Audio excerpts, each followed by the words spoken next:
ஃபைனலா நமக்கான டிஃபன் எல்லாமே வந்துருச்சு. இது தவிர ஹீரோஸ் வாங்கலாம், ஆல் டைம் நம்மளோட ஃபேவரட். பட் வந்து இன்னும் ரெடி ஆகலையாங்க. டைம் வந்து ஆல்மோஸ்ட் ஒரு 7:30 தான் இருக்கும். மார்னிங் வந்து இந்த இடத்துல ரொம்ப க்ரௌடா இருக்கிறதுனால ஏர்லியா வந்து எடுத்துடலாம் அப்படின்னு சொல்லிட்டு நான் வந்துட்டேன். சரி, நீங்க என்னென்ன வாங்கியிருக்கேன்னு பாருங்க. பார்க்கும் போதே தெரிஞ்சிருக்கும் இட்லி பொங்கல் தான், இருந்தாலும் க்ளோஸா காமிக்கலாம் எவ்வளோ குவான்டிட்டி இருக்கு அப்படின்ட்டு. சாம்பார் இட்லி வாங்கியிருக்கேன். கொஞ்சம் முன்னதான் வாங்கியிருக்கேங்க. என்னால சாப்பிட முடியல, நான் என்ன பண்றது அப்படின்னு சொல்லிட்டு. இதுக்கு வந்து மெயினான விஷயமே இந்த சாம்பார் தான். ததும்ப ஊத்துற சாம்பார் தான் இந்த ஹோட்டலுக்கு ஃபேமஸ். அப்பலேருந்து இப்போ வரைக்கும் இப்படிதான் கொடுத்துட்டு இருக்காங்க. அடுத்ததான் வந்து பொங்கல் வடை. பொங்கல் வந்து இந்த போர்ஷன் வைக்கிறாங்க. ரைஸ் வந்து அப்பலேருந்து இப்போ வரைக்கும் கொஞ்சம் பட்ஜெட் ஃப்ரெண்ட்லியா தான் கொடுத்துட்டு இருக்காங்க. அதெல்லாம் வந்து இப்போ நான் ஃபைனலா சொல்றேன். இந்த இடத்துல வந்து அப்பலேருந்து இப்போ வரைக்கும் கிட்டத்தட்ட ஒரு 46 இயர்ஸ் மேல ரன் ஆயிட்டு இருக்கு இந்த ஹோட்டலு. இந்த சாம்பார் இட்லி தாங்க அப்பலேருந்து இப்போ வரைக்கும் ஹீரோ இந்த இடத்தோட. நம்ம டிப் பண்ணி சாம்பாரோட எடுப்போம்.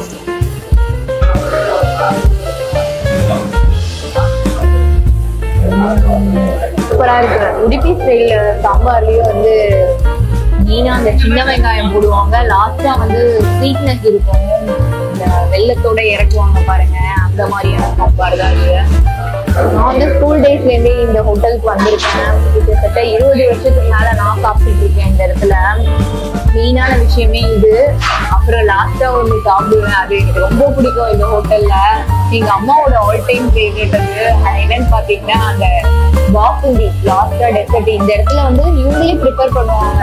பாசுந்தி, குலோப் ஜாமுன், அதே மாதிரி பாதாம் ஹல்வா, ரசமலாய், எனக்கு தெரிஞ்ச ஸ்வீட்ஸ் இது. இதை தவிர குலாப் ஜாமுன் இருக்கு. ஆமா, இந்த சாம்பார் இட்லிங்க. இட்லி வந்து அந்த ரவா உடைச்சி அப்படியே இன்ஸ்டன்ட் இட்லி மாதிரி பண்ணுவாங்க பாத்தீங்களா, அந்த இட்லி தான். இந்த இட்லிக்கு இந்த சாம்பாருக்கும் அடிச்சுக்கவே முடியாது. காரமும் இருக்கு, அந்த ஸ்வீட்னஸும் இருக்கு. உப்புலாம் அளவா போட்டிருக்காங்க. அடுத்தது பொங்கல் தான் ட்ரை பண்ண போறோம். இந்த இடத்த பொறுத்த வரைக்கும் அப்பலேருந்து இப்ப வரைக்கும் பாக்குறது ஒண்ணு, சர்வீஸ் தான் சூப்பரா கொடுப்பாங்க.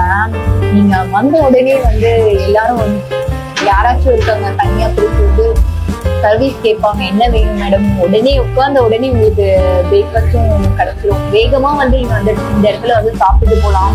மத்த இடத்த மாதிரி டிலேவும் பண்ண மாட்டாங்க. பொங்கலோட போர்ஷன் பாருங்க, நிறைய ரொம்ப இருக்கு. அவங்க வந்து அந்த கரண்டி வச்சு அமைக்கி கொடுத்துருப்பாங்க. பரவாயில்ல, நம்மளால சாப்பிட முடியும். இன்னொரு பிரேக்ஃபாஸ்ட் கூட வாங்கிடலாம்னு நினைச்சேன். கண்டிப்பா முடியாது. இதை சாப்பிட்டாலே எனக்கு வயிறு ஃபுல்லாயிடும். பொங்கல் அப்படின்னாலே வடை சேர்த்து தான் நம்ம சாப்பிடுவோம். வடையோட போர்ஷன் பாருங்க, நல்லா பெருசா கொடுத்துருக்காங்க. தெரிஞ்சு நல்லா குட்டியா இருக்கும். அந்த ஆனியன் எல்லாம் கூடாத இந்த வடை, மிளகு ஜீரகம் மட்டும் போட்டிருப்பாங்க. இந்த மாதிரியான புட்டு கொஞ்சோடு வச்சுக்கோம் பொங்கல் கூட. இங்க வந்து கார சட்னி ட்ரை பண்ண நம்ம.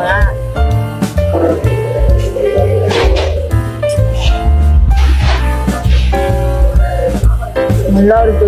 வடையை நான் நிறைய விஷயம், ஒரே ஒரு டேஸ்ட் அல்டிமேட்டா இருக்கு. ஆறிட்டாலுமே இந்த கிறிஸ்பினஸ் போலப்பா சூப்பரா இருக்கு. இந்த கார சட்னி வந்து ஓகே தான் டேஸ்ட், பட் வந்து சாம்பாரோட ட்ரை பண்ணல. பொங்கலோட டேஸ்ட் வந்து சாம்பாரோட சாப்பிடும் போதும் அருமையா இருக்கு. நம்ம யூஸ்வலா வந்து கார சட்னியோட சாப்பிடலாம்னு சொல்லிட்டு கார சட்னி தான் வந்து பொங்கலுக்கு ரெகுலரா சாப்பிடுவோம். அதெல்லாம் மத்த இந்த இடத்த பொறுத்த வரைக்கும் இதுதான்டா. எனக்கு வந்து தேங்காய் சட்னி ரொம்ப பிடிக்கும். மற்ற சட்னி எல்லாம் விட எல்லாத்துக்குமே பூரியில இருந்து பொங்கல், தோசை எல்லாத்துக்குமே இந்த தேங்காய் சட்னியோட தான் நான் ட்ரை பண்ணுவேன். நல்லா இருக்கேடா. ரொம்ப சீக்கிரமா நான் வந்துட்டேன். எனக்கு பத்தியே எடுக்கல. ஆக்சுவலி நம்ம வந்து கூட்டத்துக்கு வர்றதுக்கு முன்னாடி நம்ம சாப்பிட்டுட்டு போயிருந்தா அப்படின்ற மாதிரி நான் வந்து வந்துட்டேன். ஆனா வந்து இந்த சாம்பாரை சாப்பிடும் போது பசி தானா வந்துருச்சு. ஃபைனலா வந்து நம்மளோட வாசந்தி வந்துருச்சு. அதே என் கண்ணில ஆட்டினா பறக்குது. இதை தவிர வந்து உங்களுக்கு மில்க் ஹல்வா இருக்கு, குலோப் ஜாமுன் இருக்கு, அதுக்கப்புறம் பாதாம் ஹல்வா, இது எல்லாமே இருக்கு. டெசர்ட் லவர்ஸா இருந்தீங்கன்னா கண்டிப்பா இந்த இடத்துல வந்து சாப்பிடுங்க. இதோட பிரைஸ் வந்து 55 ரூபீஸ்க்கு கொடுத்துட்டு இருக்காங்க. நல்லா இருக்கு. இப்பல இருந்து இப்போ வரைக்கும் இந்த டேஸ்ட்டுமே மாறல. எப்படி சாம்பாரோட டேஸ்ட் மாறலையோ அதே மாதிரி பாசுந்தியோட டேஸ்ட்டுமே மாறல. யூஸ்வலா வந்து மற்ற இடத்துல எல்லாம் இந்த பிரைஸ் கொடுக்கவே மாட்டாங்க. ரெகுலரா நான் பாசுந்தியோட லவர். எப்படியும் பாத்தீங்கன்னா ஒரு பெரிய ஸ்வீட் ஸ்டால் போனாலே ஒரு 80 ரூபீஸ்க்கு மேலதான் கொடுத்துட்டு இருப்பாங்க. இப்படி ஒரு பிரைஸுக்கு கொடுத்துட்டு எப்படி இவங்க குவாலிட்டி மாத்தாம கொடுக்குறாங்கன்றதுதான் தெரியல. டோட்டலா வந்து நான் சாப்பிட்டதுக்கான ஜிஎஸ்டியோட சேர்த்து 200 வந்துருக்கு பில்லு. நானும் பில் பே பண்றேன் பாத்துக்கோங்க. சாப்பிட்டு எல்லாம் முடிச்சாச்சுங்க. எனக்கு வந்து இது ஒரு ஐகானிக்கான சாம்பார் இட்லி பிளேஸ்ன்னு சொல்லுவேன்.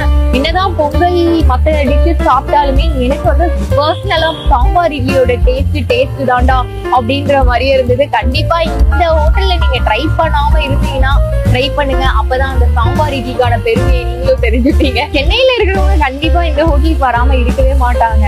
இருந்தாலும் வேற எந்த இடத்துக்குள்ளயும் நீங்க வந்தாலுமே சென்னைக்கு வந்தீங்கன்னா இந்த ஹோட்டல்ல ட்ரை பண்ணிட்டு போங்க. நீங்க இந்த இடத்துக்கு வந்தா கண்டிப்பா எல்லா விஷயத்தையும் ட்ரை பண்ணுங்க. டெசர்ட்டை வந்து மறக்காம ட்ரை பண்ணீங்க. என்னோட பர்சனல் வந்து பாசுந்தி, அதை தவிர வந்து பாதாம் ஹல்வா கூட ரெகுலரா சாப்பிடுறவங்க இருக்காங்க இந்த இடத்துக்கு. கண்டிப்பா இதே மாதிரி வேற ஒரு இன்ட்ரெஸ்டிங் வீடியோல நம்ம சந்திக்கலாம். இத்துடன் உங்களிடமிருந்து விடைபெறுவது உங்கள் கிருத்திகா. பாய். யூடியூப் சேனலுக்கு எல்லாருமே லைக் பண்ணுங்க, ஷேர் பண்ணுங்க, சப்ஸ்கிரைப் பண்ணுங்க. அந்த பெல்லுங்கிற பட்டன் இருக்கும், உங்க பொண்ணான கையால அந்த பெல்லை மட்டும் கொஞ்சம் அமுக்கி